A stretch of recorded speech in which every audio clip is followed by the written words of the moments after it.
Assalamualaikum warahmatullahi wabarakatuh.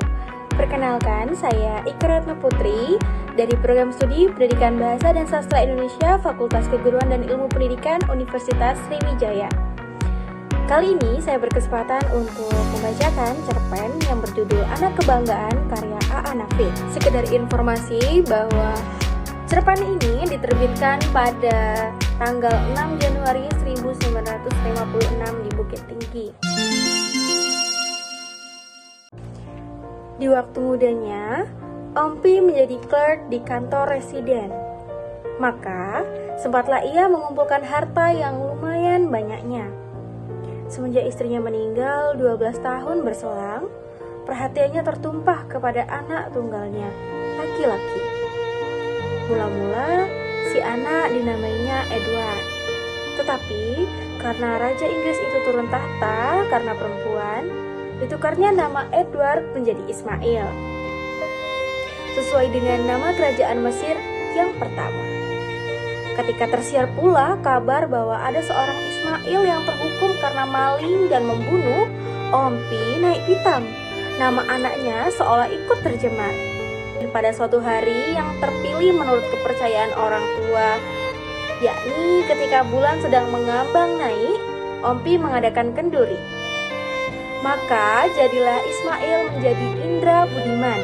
Namun, si anak ketagihan dengan nama yang dicarinya sendiri, Edi. Ompi jadi jengkel. Tapi, karena sayang sama anak, ia terima juga nama itu asal, ditambah di belakangnya dengan Indra Budiman itu. Tak beralih lagi, namun hati Ompi masih mengangankan satu tambahan nama lagi di muka nama anaknya. Calon dari nama tambahan itu banyak sekali, dan salah satunya harus dicapai tanpa peduli kekayaan akan punah. Tapi itu tidak bisa dicapai dengan kenduri saja. Masa dan keadaanlah yang menentukan. Ompi yakin masa itu pasti akan datang. Dan ia menunggu dengan hati yang disabar-sabarkan. Pada suatu hari yang girang gemilang, angan-angannya pasti menjadi kenyataan. Dia yakin bahwa Indra Budimannya akan mendapat nama tambahan dokter di muka namanya yang sekarang, atau salah satu titel yang mentereng lainnya. Ketika Ompi sudah mulai mengangankan nama tambahan itu, diambilnya kertas dan potlot. Ditulisnya nama anaknya, Dr. Indra Budiman. Dan Ompi merasa bahagia sekali. Ia yakin pada para tetangganya akan cita-citanya pasti akan tercapai. Aku merasa lebih berduka cita lagi karena belum sanggup menghindarkan kemalangan ini. Coba kalau anakku Indra Budiman sudah jadi dokter, si mati ini akan pasti tertolong. Katanya, bila ada orang meninggal setelah lama menderita sakit. Dan kalau Ompi melihat ada orang yang membuat rumah, lalu ia berkata, sayang sekali. Rumah-rumah orang kita masih kuno arsitekturnya. Coba kalau anakku Indra Budiman sudah jadi insinyur, pasti ia akan membantu mereka membuat rumah yang indah. Semenjak Indra Budiman berangkat ke Jakarta, Ompi tambah yakin bahwa setahun demi setahun segala cita-citanya pasti tercapai. Dan benarlah, ternyata setiap semester Indra Budiman mengirim rapor sekolahnya dengan angka-angka yang baik sekali. Dan setiap tahun ia naik kelas. Hanya dalam tempo 2 tahun, Indra Budiman menamatkan ijazah pelajarnya di SMA, seraya mengantungi ijazah berangka baik. Ketika Ompi membaca surat anaknya yang memberikan kemajuan itu, air mata Ompi berlinang. Anakku, katanya pada diri sendiri. Aku bangga anakku. Baik engkau jadi dokter, karena orang lebih banyak memerlukanmu. Dengan begitu, kau disegani orang. Oh, perkara uang? Mengapa 3.000, 5.000 akan kukirim anakku? Mengapa tidak? Dan semenjak itu, Ompi kurang punya kesabaran oleh kelambatan jalan hari. seperti calon pengantin yang sedang menunggu hari perkawinan. Tapi semua orang tahu. Bahkan tidak menjadi rahasia lagi bahwa cita-cita Ompi hanya akan menjadi mimpi semata. Namun, orang harus bagaimana mengatakannya?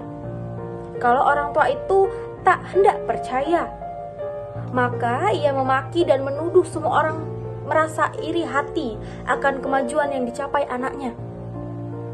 Dan segera ia mengirim uang lebih banyak tanpa memikirkan segala akibatnya. Dan itu hanya semata untuk menantang omongan yang membusukkan nama baik anaknya. Sekarang kau diomongi orang-orang yang busuk mulut, anakku. Tapi ayah mengerti kalau mereka memfitnahmu karena mereka iri akan hidupmu yang mentereng. Cepat-cepatlah kau jadi dokter, biar kita sumpal mulut-mulut mereka yang jahat itu. Tulisnya dalam sepucuk surat. Dan akhirnya orang jadi kasihan pada Ompi. Tak seorang pun lagi yang membicarakan Indra Budiman padanya. Malah sebaliknya kini, semua orang seolah sepakat saja untuk memuji-muji. Oh, anak Ompi itu bukan main dia. Kalau tidak di sekolah, tentu menghafal di rumah, kata seorang yang baru pulang dari Jakarta menjawab tanya Ompi. Ke sekolah? Kenapa dia di sekolah? Ompi merasa tersinggung. Kalau student tidak menghafal tahu, tapi studi tidak ke sekolah tapi kuliah. Oh iya Ompi, itu yang kumaksud. Aku sudah kira Indra Budiman anakku baik. Ia pasti berhasil. Aku bangga sekali. Kau datanglah ke rumahku makan siang. Aku potong ayam. Dan oleh perantau pulang lainnya dikatakan kepada Ompi, siapa yang tidak kenal dia, Indra Budiman? Seluruh Jakarta kenal. Seluruh gadis mengharapkan cintanya. Lalu Ompi geleng-geleng kepala dengan senyumannya. Bukan main. Indra Budiman anakku itu memang anak tampan.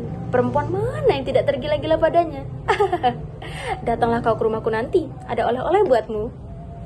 Kemudian kalau Ompi bertemu gadis-gadis cantik yang dikenalnya, ditegurnya. Hai, ku kenalkan kau pada anakku. Student dokter itu bukan? Nanti kalau ia pulang, aku perkenalkan padamu biar kau dipinangnya. Si gadis itu tentu saja merah mukanya karena merasa tersinggung. Tapi menurut Ompi, muka merah itu karena malu tersipu. Dan ia jadi tambah gembira. Akan tetapi, ketika Ompi tahu aku bakal kawin, dia dapat ilham baru. Dia pun merasa pula bahwa Indra Budiman sudah patut ditunangkan. Dan pada sangkanya, tentu Indra Budiman akan gembira dan ditambah rajin menuntut ilmu. Sebagai imbangan budi baik ayahnya yang tidak pernah melupakan segala kebutuhan anaknya. Dan diharapkan pula kedatangan orang-orang meminang Indra Budimannya. Karena di kampung kami, pihak perempuanlah yang datang meminang. Sudah tentu harapan Ompi tinggal harapan saja. Tapi Ompi tidak mau mengerti. Tetapi keangkuhannya mudah tersinggung. Dan bencinya bukan kepalang kepada orang-orang tua yang mempunyai anak-anak gadis cantik. Bahkan, bukan kepalang meradangnya Ompi jika ia tahu orang-orang mengawinkan anak gadisnya yang cantik tanpa memperdulikan Indra Budiman lebih dulu. Tidak masuk akal orang yang menginginkan anaknya si calon dokter itu. Lama-lama rasa dendamnya pada mereka semakin membara. Awaslah nanti kalau Indra Budimanku sudah jadi dokter, akan kuludahi muka semua orang. Sombong. Kepada Indra Budiman tak dikatakannya kemarahan itu, malah sebaliknya dikatakannya banyak orang yang punya gadis cantik datang meminang, tapi semuanya telah ditolak. Karena menurut keyakinannya Indra Budimannya lebih mementingkan studi daripada perempuan. Apalagi seorang student dokter, tentu tak mau dengan gadis kampungan yang kolot lagi. Pilihlah saja gadis Jakarta anakku, gadis yang sederajat dengan titelmu kelak. Penutup suratnya. Celakanya Indra Budiman yang selama ini menyangka bahwa tak mungkin ia dimaui oleh orang di kampungnya lantas jadi membalik pikirannya. Ia jadi sungguh percaya bahwa sudah banyak orang yang datang melamarnya. Tak teringat olehnya bahwa bohong kepada ayahnya selama ini sudah diketahui oleh orang-orang kampungnya. Lupa ia bahwa semua mata orang kampungnya yang tinggal di Jakarta selalu saja mempercermin hidupnya yang bejat. Sejak itu, berubahlah letak panggung sandiwara. Jika dulu si anak yang berbohong, si ayah yang percaya, maka kini si ayah yang menipu, si anak yang percaya. Lalu si anak mengharapkan kepada ayahnya supaya kirimi foto-foto gadis yang dicalonkan. Untuk membuktikan kebenaran suratnya, Ompi mengirimkan foto gadis yang kebetulan ada padanya. Tak peduli ia apakah foto itu gambar dari gadis yang sudah kawin atau bertunangan, bahkan juga tidak peduli apakah gadis itu sudah meninggal.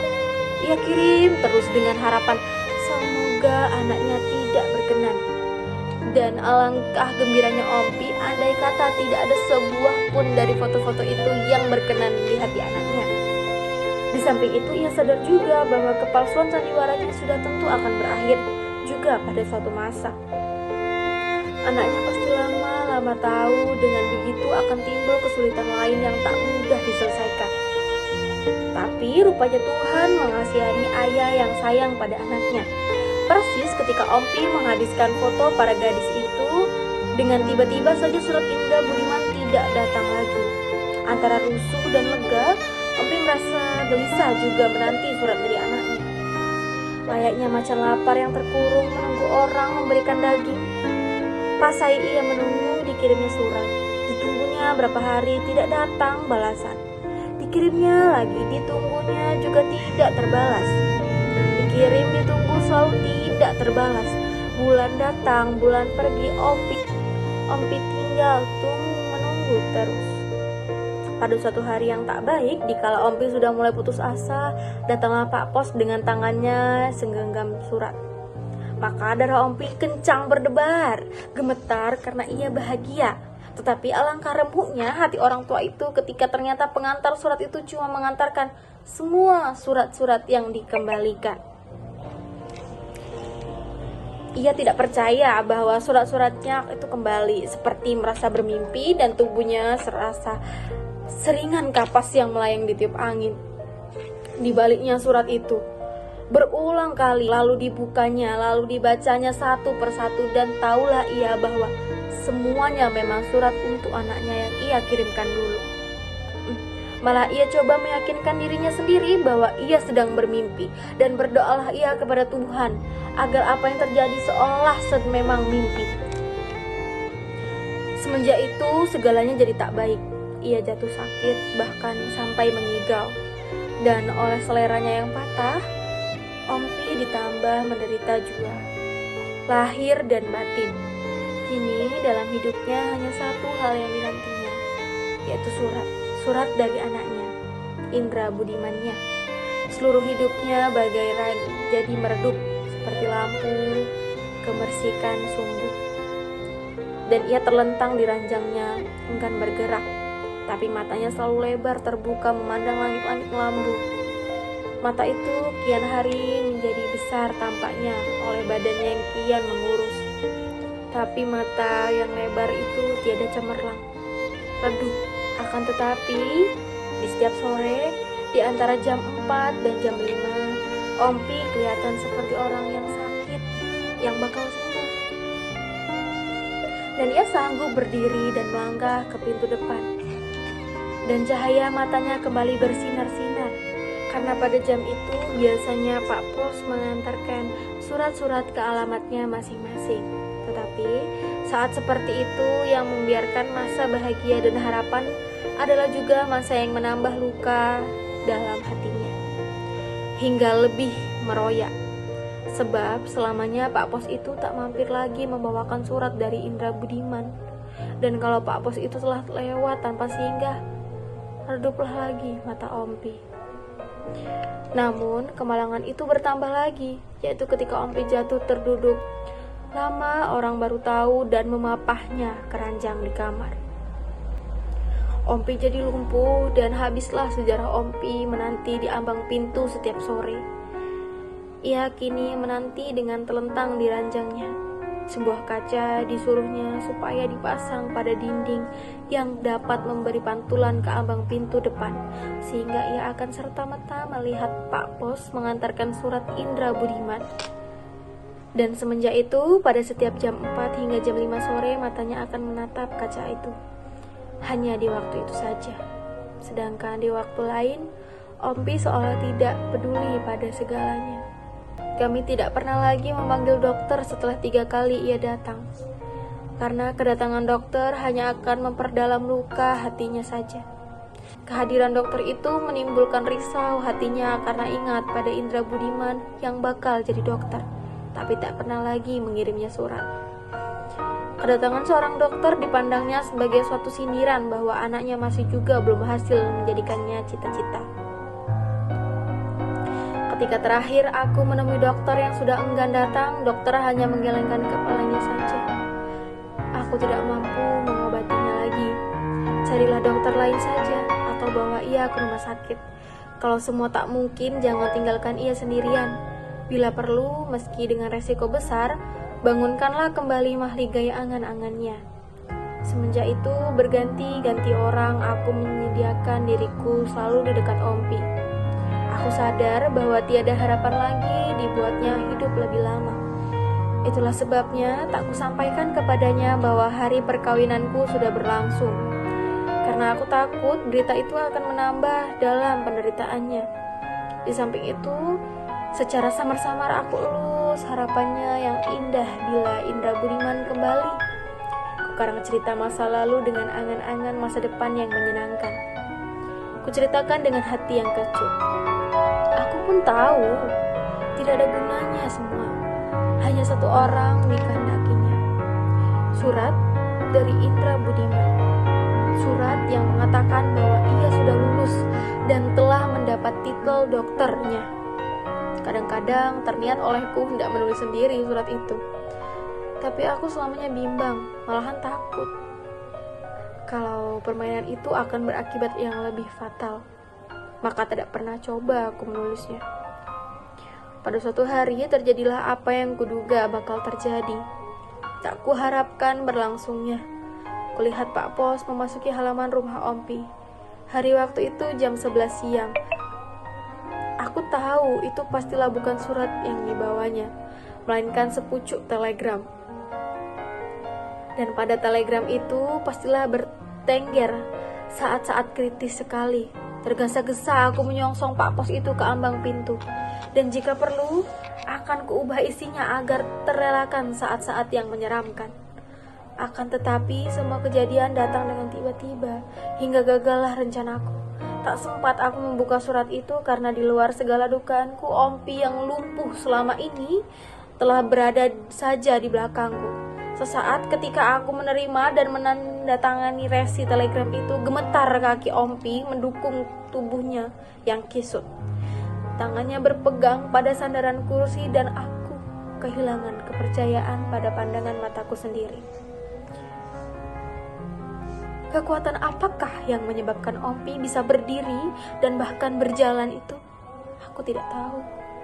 Bukalah, bacakan segera isinya. Ompi berkata itu memerintah orang-orang di waktu mudanya dulu. Aku sobek sampul yang kuning muda itu dengan tangan yang menggigil. Sekilas saja taulah aku bahwa saat yang paling kritis sudah sampai di puncaknya. Indra Budiman dikabarkan meninggal. Telegram dari anakku. Apa katanya? Pulanglah dia membawa titel dokternya. Ompi bertanya dengan suara yang mendesis tapi terburu-buru berdesakan keluar. Tak tahulah aku apa yang harus kukatakan. Dan kuharapkan sebuah keajaiban yang diberitahukan Tuhan untuk membebaskan aku dari siksa ini. Tapi keajaiban tidak juga datang. Aku mengangguk. Sedang dalam hatiku berteriak, terjadilah apa yang akan terjadi. Ompi terduduk di kursi, matanya cemerlang memandang. Tangannya diulurkannya kepadaku meminta telegram itu. Aku merasa ngeri memberikannya, tapi aku tidak bisa berbuat lain. Telegram itu kusodorkan ke tangannya. Telegram itu digenggamnya erat, lalu didekapkan ke dadanya. datang juga apa yang kunantikan, katanya. Sepi begitu menekan hingga aku dapat mendengar denyut jantungku sendiri. Tidak, aku tidak akan membaca telegram ini. Aku takut kegembiraanku akan meledakkan hatiku. Kau bacakan buatku, bacakan pelan-pelan, biar sepatah demi sepatah bisa menjalari segala sarafku, kata Opi dengan terputus-putus. Dalam kegugupan kususun sebuah taruhan jiwa dan sesalam bagi selama hidupku. Akan kukarang kisah yang menyenangkan hatinya, tapi telegram itu tidak diberikannya padaku. Masih terletak pada dekapan dadanya, sedangkan bibirnya membariskan senyum, serta matanya menyinarkan cahaya yang cemerlang. Tak usah dibacakan, tak sanggup aku mendengarnya. Aku akan mati lemas oleh kebahagiaan yang datang bergulung ini. Aku mau sehat, mau kuat dulu, sehingga ledakan kegembiraan ini tidak membunuhku. Panggilkan dokter, panggilkan dokter. Biar aku jadi segar bugar pada waktu anakku Dokter Indra Budiman datang. Pergilah panggilkan dokter, kata Ompi dengan gembira. Dan telegram itu dibawa ke bibirnya. Diciumnya dengan mesra, lama diciumnya. Seraya matanya memicing, selama tangannya sampai terkulai dan matanya terbuka setelah kehilangan cahaya. Dan telegram itu jatuh dan terkapar di pangkuannya. Bukit Tinggi, 6 Januari 1956. Kembali lagi bersama saya. Itu tadi ada pembacaan cerpen berjudul Anak Kebanggaan karya A.A. Nafis. Nah, tadi sudah ada pembacaan cerpennya dan sudah mendengarkan juga apa isi dari cerpen tersebut. Sekarang waktunya kita menganalisis unsur intrinsik dan ekstrinsik. Yang pertama kita ke unsur intrinsiknya terlebih dahulu. Dalam unsur intrinsik ini ada tema yang disajikan pada cerpen ini, yaitu mengangkat cerita bahwa adanya harapan, besarnya harapan orang tua kepada anaknya, dan jika harapan tersebut tidak terlaksana, tidak tercapai, maka akan ada kekecewaan yang mendalam. Lalu ada tokoh. Nah, tokoh di sini ada dua, yaitu Ompi dan Indra Budiman. Nah, yang pertama ada Ompi sebagai tokoh utama pada cerita ini. Nah, Ompi digambarkan sebagai seorang ayah yang memiliki harapan besar kepada anaknya. Bahkan, ia digambarkan seperti seorang yang naif dan tidak percaya kepada omongan orang lain. Dia hanya percaya kepada keyakinannya sendiri bahwa anaknya akan sukses suatu saat nanti. Lalu yang kedua ada Indra Budiman. Nah, Indra Budiman di sini digambarkan sebagai seorang anak yang telah mengecewakan orang tuanya. Ia juga sebagai seorang yang rela berbohong kepada orang tuanya karena memang tujuan hidupnya itu tidak sejalan dengan ayahnya. Ia digambarkan sebagai seseorang yang tidak jujur dan mengecewakan. Selanjutnya ada alur. Pada cerita ini, alur yang digunakan adalah alur maju, menceritakan tentang perjalanan kisah hidup Ompi yang dari mulai dia bekerja lalu hingga menunggu bahwa anaknya nanti akan sukses.